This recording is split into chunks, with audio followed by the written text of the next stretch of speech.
حضرت محمد صلی اللہ علیہ وآلہ وسلم ربیع الاول کے مہینے بروز سوموار کو پیدا ہوئے۔ حضرت محمد صلی اللہ علیہ وسلم اس دن کا روزہ رکھتے تھے۔ نبی کریم صلی اللہ علیہ وآلہ وسلم اپنی پیدائش سے پہلے اپنے والد عبداللہ کو کھو چکے تھے اور والدہ آمنہ ان کی ابتدائی عمر میں انتقال فرما چکی تھیں، جبکہ ان کی عمر صرف 6 سال تھی۔ آپ کی پرورش آپ کے دادا اور چچا نے کی تھی۔ اپنی جوانی میں حضرت محمد صلی اللہ علیہ وآلہ وسلم ایک چرواہے کے طور پہ کام کیا کرتے تھے یا تجارتی قافلوں میں مصروف تھے اور دوسرے ملکوں میں تجارت کا مال لے کر جاتے تھے۔ آپ نے نہ صرف تجربہ حاصل کیا تجارت میں اور بلکہ دوسرے ممالک میں روابط بھی استوار کیے، اور آپ کی اسی شہرت کی وجہ سے آپ کو الامین کا لقب ملا، کیونکہ آپ اپنی ایمانداری میں مثال تھے اور جو بھی مال تجارت لے کر جاتے تھے اس کو ایمانداری سے اگلے لوگوں تک پہنچاتے تھے۔ 25 سال کی عمر میں محمد صلی اللہ علیہ وآلہ وسلم کی زندگی میں ایک اہم موڑ لیا جب آپ نے حضرت خدیجہ رضی اللہ تعالیٰ عنہ سے شادی کی۔ اس وقت نبی کریم صلی اللہ علیہ وآلہ وسلم اپنی ایمانداری اور دیانتداری کی وجہ سے جانے جاتے تھے اور تجارت کا مال لے کر جاتے تھے تو اس پہ زیادہ منافع بھی کماتے تھے۔ حضرت خدیجہ نے بھی اپنے تجارت کا مال آپ صلی اللہ علیہ وسلم کے سپرد کیا تو آپ نے اپنی امانتداری اور دیانتداری کی مسائل قائم کر دی۔ جب آپ سفر شام پر تھے تو وہاں پہ کچھ ایسے واقعات رونما ہوئے جن میں ان کی دیانتداری اور ایمانداری جھلکتی تھیں۔ یہ باتیں حضرت خدیجہ کے غلام نے آپ تک پہنچائیں تو حضرت خدیجہ رضی اللہ تعالیٰ عنہ کے دل میں آپ صلی اللہ علیہ وآلہ وسلم سے نکاح کا شوق پیدا ہوا۔ چنانچہ سفر شام سے واپسی کے تقریباً 3 ماہ بعد حضرت خدیجہ رضی اللہ تعالیٰ عنہ نے خود سے نبی کریم سے نکاح کا پیغام دیا۔ آپ صلی اللہ علیہ وآلہ وسلم اپنے چچا کے مشورے سے اس پیغام کو قبول فرمایا، تاریخ مقرر ہوئی اور پھر مقررہ تاریخ پر آپ صلی اللہ علیہ وآلہ وسلم نے اپنے چچا ابو طالب اور دوسرے چچا حضرت حمزہ رضی اللہ تعالیٰ عنہ کے علاوہ دیگر رؤسائے خاندان کی میت میں حضرت خدیجہ رضی اللہ تعالیٰ عنہ کے یہاں تشریف لائے، جہاں حضرت خدیجہ رضی اللہ تعالیٰ عنہ کے خاندانی افراد موجود تھے۔ ابو طالب نے خطبہ نکاح پڑھایا اور کہتے ہیں کہ مہر میں 20 اونٹ بھی مقرر کی ہوئی۔ نکاح کے وقت آپ کی عمر 25 سال اور حضرت خدیجہ کی عمر 40 سال تھی۔ نبی کریم صلی اللہ علیہ وآلہ وسلم اپنی جوانی کے ہی اوان میں روحانی رجحان رکھتے تھے اور اس مقصد کے لیے وہ اکثر غار حرا میں تنہائی میں جا کر بیٹھا کرتے تھے اور غور و فکر کرتے تھے اور مراقبہ میں چلے جاتے تھے۔ جب آپ کی عمر 40 سال کی ہوئی تو جبرائیل علیہ السلام اللہ تعالیٰ کی طرف سے اپنی پہلی وحی لے کر آئے۔ غار حرا میں پیغمبر اسلام صلی اللہ علیہ وآلہ وسلم پر پہلی وحی نازل ہوئی، جسے عربی زبان میں اقرا یا پڑھو کہا جاتا ہے۔ اسے بعض کا سورہ علق میں بھی کہا جاتا ہے، کیونکہ یہ قرآن کا سورہ نمبر 96 ہے اور پہلی وحی کا واقعہ اسلامی تاریخ کا ایک اہم لمحہ ہے اور محمد صلی اللہ علیہ وآلہ وسلم کی نبوت کے آغاز کی نشاندہی کرتا ہے۔ نبی اکرم صلی اللہ علیہ وآلہ وسلم جب غار حرا میں مراقبہ کر رہے تھے، جو مکہ کے قریب جبل نور پہاڑیوں میں واقع ہے، فرشتہ جبرائیل آپ کے سامنے آیا اور آپ کو اقرا یعنی پڑھو کے الفاظ کہے۔ نبی کریم صلی اللہ علیہ وآلہ وسلم چونکہ پڑھے لکھے نہیں تھے تو انہوں نے کہا کہ میں پڑھ نہیں سکتا۔ پھر جبرائیل علیہ السلام فرشتے نے آپ کو گلے لگایا اور 3 بار دہرایا۔ اس کے بعد درج ذیل آیات نازل ہوئیں جن کا ترجمہ یہ ہے: پڑھ اپنے رب کے نام سے جس نے پیدا کیا انسان کو معلق مادہ سے، پڑھو اور تمہارا رب بڑا کریم ہے جس نے قلم سے سکھایا انسان کو وہ سکھایا وہ جو نہیں جانتا تھا۔ یہ آیت نمبر 1 ہے، 96 سورہ ہے، سورہ علق۔ یہ واقعہ نبی کریم صلی اللہ علیہ وآلہ وسلم کی نبوت کا آغاز اور قرآن کے نزول کا آغاز ہے، جو 23 سال تک جاری رہا۔ یہ پیغمبر اسلام صلی اللہ علیہ وآلہ وسلم کی زندگی اور اسلام کی تاریخ میں ایک تبدیلی کا لمحہ تھا۔ وہ سال جس میں پیغمبر اسلام صلی اللہ علیہ وآلہ وسلم پر پہلی وحی نازل ہوئی، اسے روایتی طور پر ہاتھی کا سال یا عام الفیل کہا جاتا ہے۔ اسلامی روایت اور تاریخی ماخذ اس واقعہ کو 610 عیسوی کے آس پاس بتاتے ہیں۔ ہاتھی کا سال کا نام اس کے واقعے سے اخذ کیا گیا ہے جس میں یمن کے حبشی گورنر ابرہہ کی قیادت میں ایک فوج شامل تھی، جس نے مکہ میں خانہ کعبہ کو تباہ کرنے کے ارادے سے حملہ کرنے کی کوشش کی۔ اسلامی روایت کے مطابق یہ واقعہ غار حرا میں نبی کریم صلی اللہ علیہ وآلہ وسلم پر پہلی وحی نازل ہونے سے کچھ دیر پہلے پیش آیا۔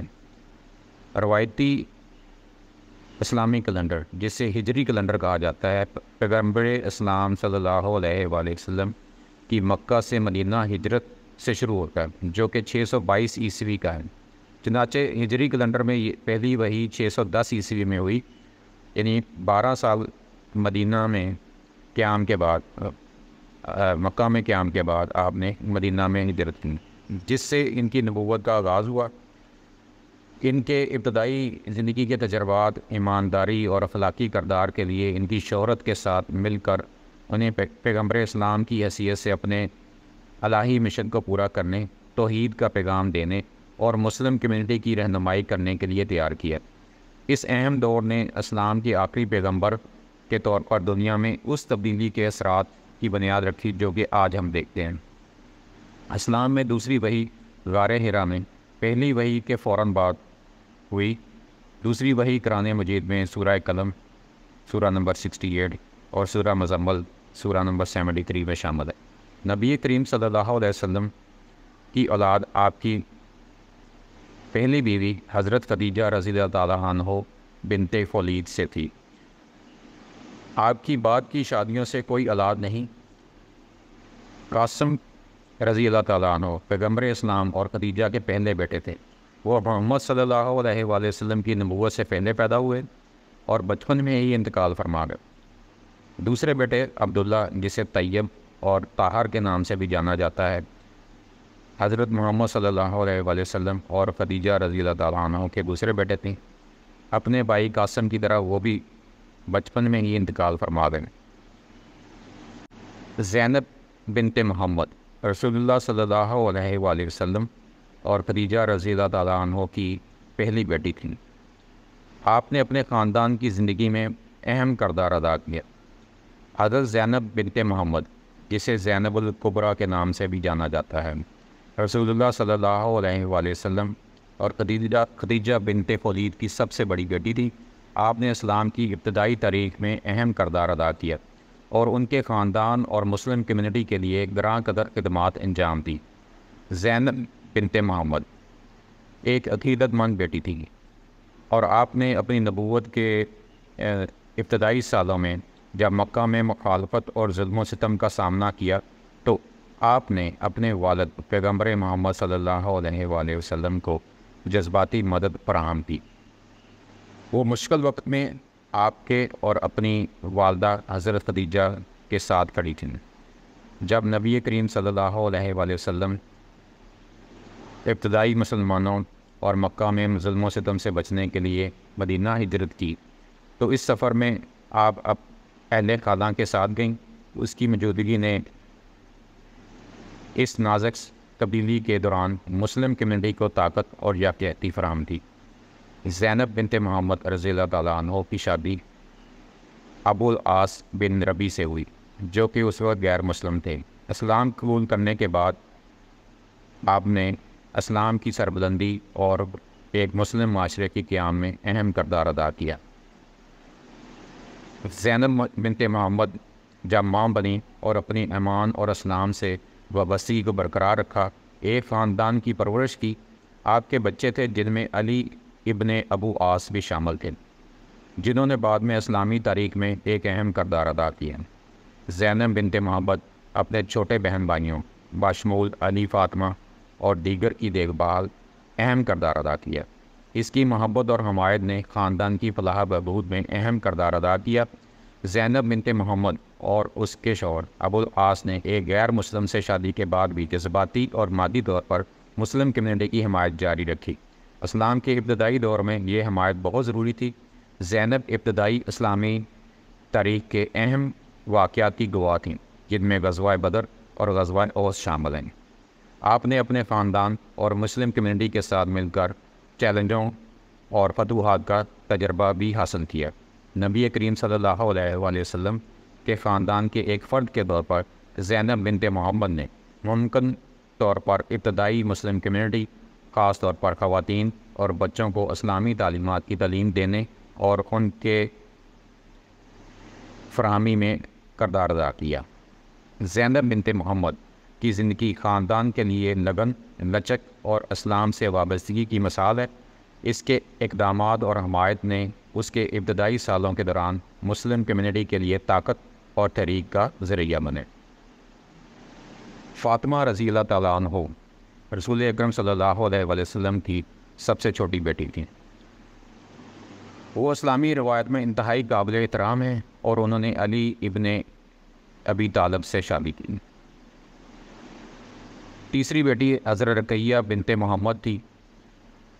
رقیہ رضی اللہ تعالیٰ عنہ رسول اکرم صلی اللہ علیہ وآلہ وسلم کی دوسری بیٹی تھی۔ ان کی شادی عثمان بن عفان سے ہوئی، جو بعد میں اسلام کے تیسرے خلیفہ بنے۔ آپ کا انتقال رسول اللہ صلی اللہ علیہ وآلہ وسلم کی حیات طیبہ میں ہوا۔ یہ اس وقت کی بات ہے جب غزوہ بدر ہو رہی تھی۔ غزوہ بدر کے دوران حضرت رقیہ بنت محمد بہت زیادہ بیمار ہوئی، تو آپ صلی اللہ علیہ وآلہ وسلم نے حضرت عثمان رضی اللہ تعالیٰ عنہ کو حکم دیا کہ آپ غزوہ میں شامل نہ ہوں۔